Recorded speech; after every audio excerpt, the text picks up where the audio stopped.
So this is Al Green. I did, and we didn't get to talk about it, but I did a contemporary version of Lift Every Voice and Sing in 1985 with Al Green and Denise Williams. Singing backup was Roberta Flack, Melba Moore, Patty Austin, and myself. And it's gotten, the video, which is on YouTube, has gotten 800,000 hits. Can you tell me what you're saying right now? This was Kentucky Fried Chicken. So I was probably singing do. My mouth looks like a do. We do chicken. I was telling him the note. I was singing him the note I wanted him to sing. Like no one else can do. He was a trip. Yeah. He called me the day of the lift session and said, I don't feel like flying today. I'm not coming.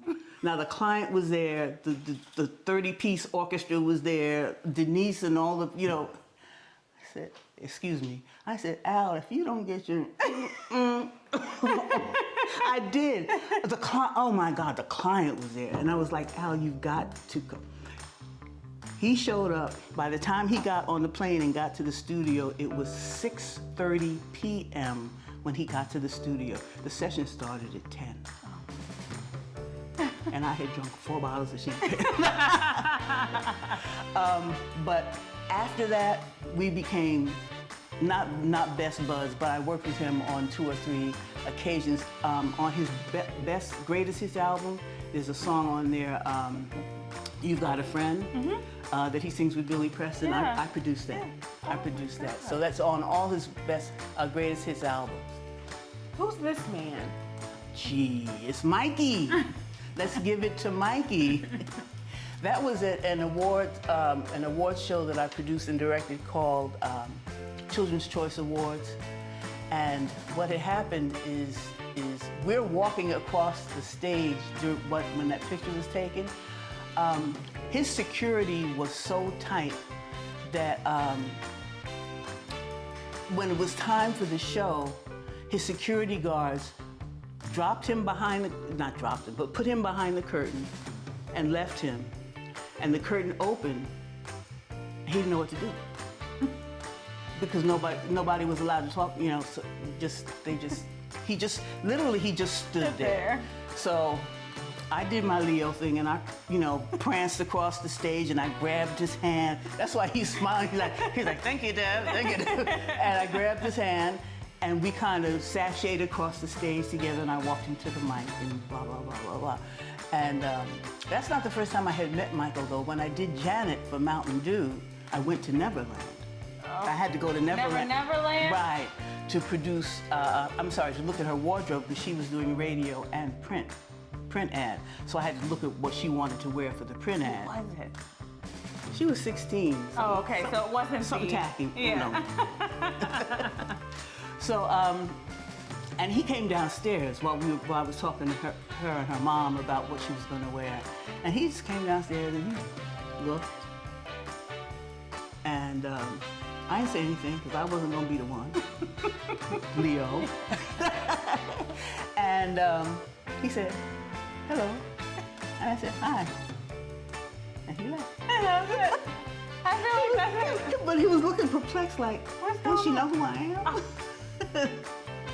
But yeah, so who do you want to talk about next? I want to talk about these trophies. I have no idea what these trophies are. Walk me through this. Every year that I was in advertising, I won an award. Okay, and I think they're because I'm who I am. I think they're in year order. 82. Yeah, This Kentucky is Fried Chicken. The Kentucky Fried Chicken. With Gladys Knight and BB. Then this is, she won, this is the first year I did her for Kentucky Fried Chicken. She won the commercial of the year. Oh, wow. And she also won a Clio Award, which is the White Folks Award. Okay, this is Creative Excellence in Black Advertising. That's what CEBA stands for. Oh. Okay, but we did win a Clio. There's the Miller Lite. Right. Brotherhood. Jose Feliciano, Al Gladys. This is the one Luther did. This is the one I think Isley Jasper Isley is over there. What are these?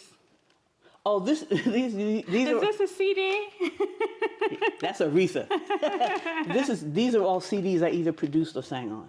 Oh my. This is the McDonald's African American Heritage Series that I did. That's what I did with Dr. Angelo. Oh my gosh. You remember you used to have to put your finger through it Still to wind it up? But if you look at the back, you can see all the people who... We're on it. Malcolm Jamal Warner, Charles Rangel, Melvin Van Peebles, Heavy D. Heavy D? Yeah, I did Heavy D. And then which is that? This is one. Is that 2 or 1? This is 1. Okay, the first year we did, no, it's the same one. This is 2. Ah. Oh my God. Whenever I see them on eBay, I buy them because you can't get them anymore. Here we go. I did Judith Jamison. She was the director of Alvin Ailey at the time. Dr. Maya Angelou. Melba. She talked about Langston Hughes. I'll send you that one. Okay. I'll send you that. It's really nice. It's only like a minute and a half. D-Nice. Yeah. D-Nice? I did MC Light and D-Nice. I love MC Light. Keisha Knight Pulliam from The Cosby Show. Mm-hmm. Mayor Dinkins from New York, and Avery Hawk. Oh. Yeah. So yeah, from up all across there, and there are. I made Luther's. I made the album. I produced a song on him called Georgie Porgy, and they put it on the best. When you hear the music, does it take you back to when they were making the music? Yes. Yes. It still does. That's why I pulled a CD for you and a cameraman I launched an indie label about 4 or 5 months ago, and I've got CDs for you guys, and you'll listen to that, and it's so much like this. Yeah. Yeah. You just don't feel that anymore when you listen to music. It's all electronic. And everything is. You had to have talent back in the day because there was no auto-tune. Right. Electronically, you can. No, it's right here. Was it right here? To fix, what you may be lacking in talent. So there's no emotion, and you can't have good music without emotion. You can't. You The just soul can't. of it. It's Right. just like it's a soul-filled. Like on your car ride home, when I go back to the 90s and the 80s and I listen to music, it can fix a problem. Yeah. It can fix a problem that you're going through. Finances, love life, it all. This is my favorite. The Wiz is my favorite movie of all time. Well, I'm on the soundtrack. Oh. And I'm in the adult chorus and the children's chorus as well. And what This is my probably the most incredible session ever. There were almost 100 singers. Yeah. And this was back, we were still in analog then. So the picture was up on the screen, like 20 by 20 foot screen in the recording studio. And we literally sang to the picture. And then they had the music on one thing, and then they had it's called a 35 millimeter mag stripe, and they would sync them and lock them together and play them back, and you had to make sure that what we sang matched with the picture. And that I Want to Be Seen Green, that song, 3 hours. Oh my gosh. Quincy wasn't playing. It wasn't right, and we just kept doing it till we got it right. But the energy in the room was amazing. Oh my gosh. You don't even know who I don't know who that is. Who's popping right now? Okay. Okay. The story doesn't work if you don't. This might be the only one I don't know. This is the CD that Rich Voices did with Peebo Bryson. We got a grant from the anti-tobacco legislation to do an anti-stop smoking campaign. So I called Peebo and I asked him if he would, come down and do a song with the kids for this, and he did. He also did a full concert with them.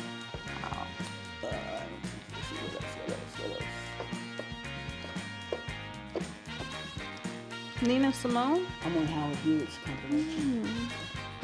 Oh yes, because I sang on this album. I sang on the Nina Simone album. Oof. Yes. You talk about favorite albums. One of my favorite sessions was this one. The music was to die for. How was it in the studio with that? Great. Yeah. Great. Yeah. They're real people. Yeah. They're real people. She was a little quirky, but so. All artists are, right? Yeah, I was a quirky producer. But yeah, I'm on that one. And that's one of her most famous commercial recordings. But what would you tell aspiring artists to get back to? that's a hard question. I can't tell them to get back to music the way it was because It's not like that. it's not like that. You know, I'm taking a risk doing what I'm doing, but I did the indie label for not to become a superstar, but because of the joy of creating, right? And there was a void there, and I said, well, maybe this will fill a void, and if not, I'm helping some young artists who love singing this kind of music to get out there and get exposure. But I would tell them to elevate their craft, that just because there's a machine that can fix if you sing a bad note, that doesn't mean you should be mediocre in your talent. You still have to strive to do your best as an artist. And you have to train, and you have to get coaching and all of those things. Yes. First of all, I'll get you started with, over on the left is David Lasley. David Lasley,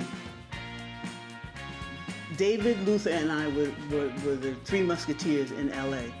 I didn't live in LA, but I did a lot of work there. He lived in LA, and Luther moved in LA in the 80s. Yeah, he's such a fool. He was such a fool.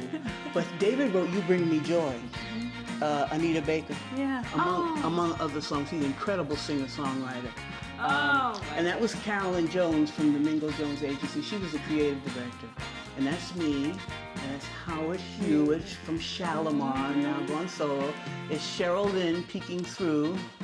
Janet, Jennifer Holliday, who was currently in Dreamgirls at the time, Denise Williams. And who's this? That's James Ingram. Oh my goodness. And that's Uncle Ronnie back there in the back. Janet looks so young. She had just turned 17. Oh, okay. She had just turned 17. Wow. And I was 22. Wow. I'm lying. You're 22 now, though, right? No, I'm 23. Oh, sorry. Tell the young performers to start playing instruments again. They're not playing instruments anymore. No. I didn't tell you my Rick James Rick story. James. Yeah, bands are on the way out in high schools. Yeah. On the way out. Everybody's on computers now. I mean, you know. And they're learning the tech part. So that's my boss, Billy Davis. That's Gladys. Billy Davis. This is 72. That's Gladys. Is that you? Yeah, that's me. And You always rocked a short haircut. always, courtesy of Kijana. Yeah. I got so sick with him with morning sickness. Oh. I couldn't even raise my hands to do because I have like 2 pictures of me with hair. Oh. And I just never grew it back. Jerry Butler, Lord have mercy, they almost had to pull me off the mat.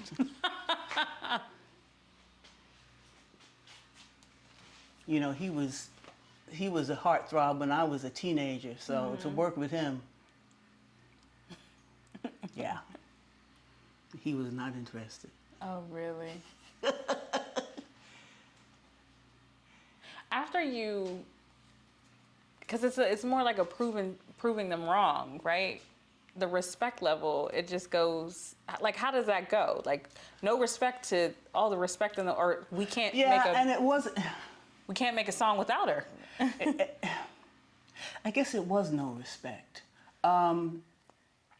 Especially the studio musicians. Right. We're talking about the celebrities. They would do stuff like play stuff. Everybody would play it in the wrong key to see if I could hear that it was the wrong key. I mean, they would do musical stuff to test my musicianship. But once I quote passed, don't mess with that. Those they would tell people up front, you That's mess with not her, the one. yeah. That's funny. That's my favorite. Ask my students what my favorite saying is. That's it. That's not the one. Not the one. I'm not your My mama. mom, yeah. My mom says I'm not the one or the two.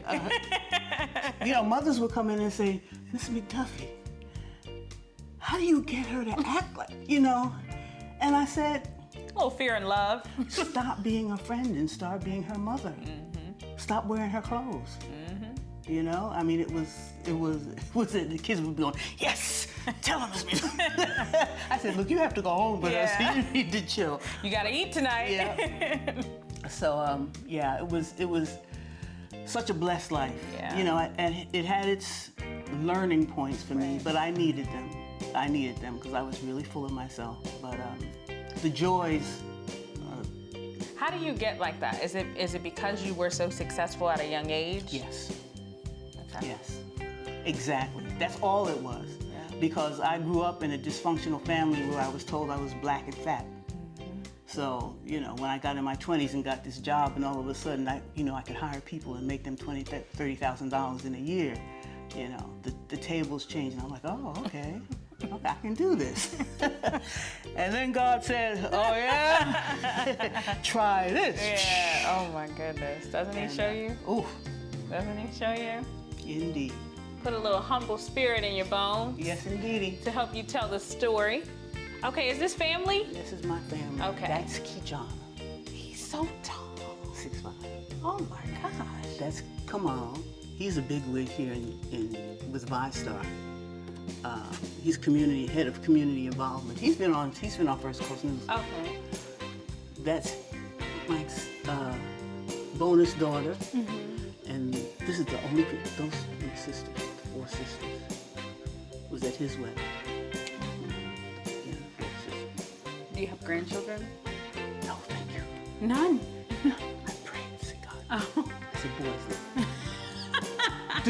do this one thing for your mother. I couldn't even, as much as, I got all my students now have kids. Yeah, so and they all call me Grandma. Yeah, they call me Nana D Yeah. or Nana McD or whatever they want to call me.